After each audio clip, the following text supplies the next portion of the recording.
Hi everyone, it's me La Luca and welcome to my channel La Luca Ancestors. I am so sorry that I haven't posted in a while, but here's a video.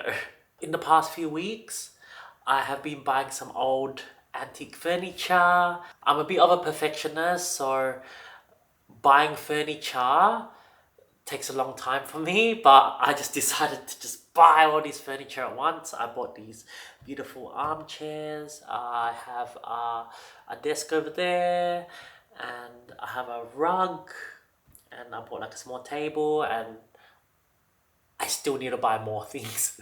I wanted to buy antique furniture because it matches with this house. This house was built around 1926, 1927. You can see up here, there's some things that I brought in Malaysia, and I want to decorate the house with more Indonesian things and just make it like a bit like a museum. I want to be inspired by the interior designs of the Dutch colonial period in Indonesia or the Dutch East Indies. And remember, it's all about appreciating the aesthetic but not the values, okay, of that time. But yeah, I have this book. It's from the Netherlands. I had to order it from there. Wonen in India, House and Home in the Dutch East Indies. And oh, it's such a beautiful book. It's so beautiful. And I've been looking at that. And also I've been looking online at old um, Dutch East Indies interiors. And they just love to put plates on their walls. I'm a bit weird in the way that I like things to match, but now I'm trying to get rid of that thinking, and as long as they kind of like if furniture goes well together, it doesn't matter. They don't have to necessarily match in color and everything. And I read that somewhere like in the Dutch East Indies time, furniture didn't match anyway because you could only buy furniture like when it's available and if you had the money and things, and then by the time you got new pieces of furniture they're not gonna match. So I was just like, okay, I'll just follow that. I just follow that and try to be okay with things not matching exactly. In the future I want to decorate my house more. I've just done this main living room part, but it still needs more. It still needs like, maps and maybe some artwork and things like that. I love this historic aesthetic. Like when I was a kid, I wanted to go back in time, and in a way, I'm kind of, going back in time. I used to be funny with secondhand furniture, but now I'm like, nah, love it. And when it comes to my interior design of my house, it doesn't have to be exactly from like the 1920s or 30s. Like the furniture doesn't have to be exactly from there. I'm trying to make it like that, but if I can't find something that's from that time period and I love that item, I'm just gonna buy it. But these chairs are apparently from the 1920s. No, sorry, 1930s, and I love it because it's like rattan, so it kind of has, or it's called a rattan side, so it kind of has that Dutch East Indies or Southeast Asian vibe, and I love it. I also have a desk there. It's from 1890s. It was actually an organ, but then it became a desk, and I really like it. It's really cool. Hopefully in future videos, I will also show you the progress of um, trying to match my interior design to that of the Dutch East Indies time. It's not gonna be perfect, but as long as it aesthetically looks like that, it's all good. So I've been looking at old photos, and there was some amazing photos from the past that I discovered, or I didn't discover it, but I discovered for my how do you even say this, that I've stumbled upon, and beautiful photos. So these are the photos. Two from Bali and one from Java. Maybe in a future video I'll talk about these photos because I do need to do some more research behind them, but I just love the look. I just love looking at old photos. Like, do you? Okay, now to my third topic of this video.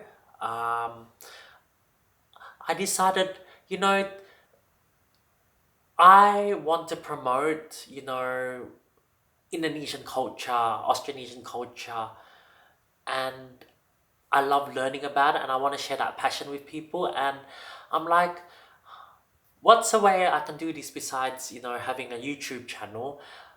Like, I because I need I want to I want to share it, but at the same time I need to kind of make a living as well. So I was like, maybe in the future I might open up a shop that sells handicrafts from, from this part of the world, from island Southeast Asia, maybe focusing on Indonesian ones. And then, yeah, I was just thinking about doing that in the future. Like I'm a bit scared because I don't know, I feel like it's a lot of work, and I may not even be successful. It's probably too competitive. People probably could go over to Indonesia and buy things cheaper, but I wanna, focus on the higher quality handicrafts. Like think like high quality masks and maybe fabrics and wayang, the puppets and just other things that you can decorate your home with, but they're actually high quality products that actually have a story behind them. And but yeah, I'm just gonna do more research. Maybe I have to go to Indonesia and try to source these products. Like I don't wanna just source like low quality, like, you know, things that they just sell to like everyday tourists. Like I wanna sell more higher end stuff, but it's gonna be expensive too. So let's just see. Let's see. As long, I don't know, like in a way, having a shop is kind of like you're buying stuff, but I don't know, you're not hoarding because. But yeah, like I am like really interested in doing it, but yeah, it seems like a lot of work, and I'm just doing a lot of research. It might not be successful. Most people are gonna say, "Oh, don't do it," and yeah, maybe start off online and maybe have like a showroom or something. But yeah, like I really do feel like sharing Bugis culture and Indonesian culture is part of my calling. Like there's a saying that when you're little, the things that you like to do, that's kind of like what you should be doing when you're older. Like I've had a lot of interest in things like that, but I also like I've always wanted to kind of promote Indonesia in a way. Like even as a kid, I like to share my culture and or share aspects of Indonesian culture. But yeah, let's see. I'm gonna give myself maybe like 3 years. But yeah, it'll be a dream to have my own shop. That'd be so good, and just going out look and hunting for like homewares, home crafts and stuff like that actually like a beautiful and stuff, but it'll be like new stuff because you can't um anything older than 50 years apparently you can't really take out of Indonesia. But yeah, like I don't know, like I really want to do this, and yeah, I've always wanted to do something like this, have my own shop. I've had a lot of I've always wanted to do a lot of things. I wanted to start like a hostel, yeah, open up a shop. Yeah, let's see. I think it's really important when people buy things, they know the meaning behind them or the craftsmanship behind it and the story behind these items. Like, don't just buy things because they look good. Like, buy something because it actually means something. Like, there's a story behind them. I found this photo from the Wereld Museum in the Netherlands, and they had this wall that had all these traditional masks, and it was like, it looks so cool, and I was like, wow, I think I want to do that. Like, if I have a future store, I'm gonna set it out like that, like all these masks on the wall, and I want a mask wall in my house as well, like from all the different cultures of Indonesia that do produce masks. I don't think the Bugis people had a mask culture, but maybe I have to go back to South Sulawesi and see um, if they actually did. But I don't think it's not as strong compared to say in Java or Bali. Now let's go to the final topic in this video. So I love to travel and I miss Malaysia.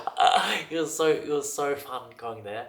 But I was thinking maybe I should go back to Indonesia later on this year or early next year and maybe look at handicrafts that I could sell in the future and also just admire the architecture and learn more about the culture. And I was thinking maybe I should go back to South Sulawesi and just take lots of photos of Bugis things that I can use in future videos. Take the photos and stuff instead of like relying on other people's photos and stuff, and just reconnecting. But I don't know yet. But oh, I really want to visit Central and Eastern Java.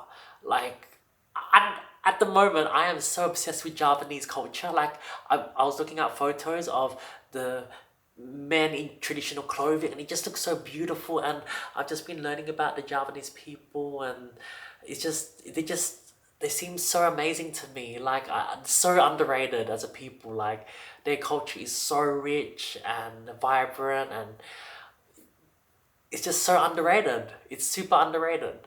If only I could take off like 6 months just to explore Indonesia and just go everywhere, that would be the dream. But I can't because of work and also my cat. So, but maybe in the future, like that would be amazing. Oh yeah, and if you don't know already, I'm on Instagram.